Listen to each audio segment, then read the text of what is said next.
Hi, I'm Dan Knight. I've been at Marvin for 43 years. I'm working in maintenance. I work fabricating, just making guards and stuff that make the machine safe for people to work with.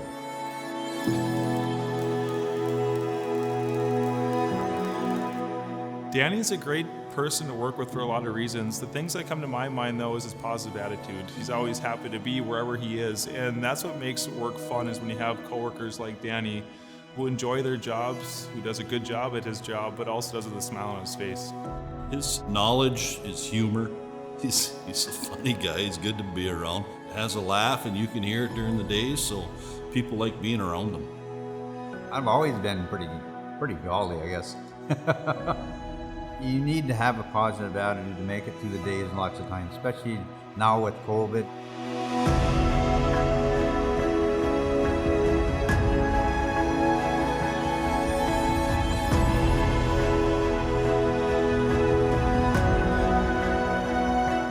I think Danny's a great recipient for the People At Marvin Award for a lot of reasons. When I think of a lot of the projects he's worked on for wood processing, it's very intricate guarding. It's guarding that keeps people safe, helps make the work cell safer, helps avoid injuries, and not only does he do the job, he does it with a smile on his face. Even when things aren't perfect or don't go just right, you won't be able to tell by his attitude. He's always happy, and he's always happy to try things again if it doesn't work the first time. It's a long time coming for somebody of his abilities to be recognized, in my mind. I was really surprised. I really was. I've never been nominated for anything like this through my whole years here, so it was a surprise, and I was excited. I really was.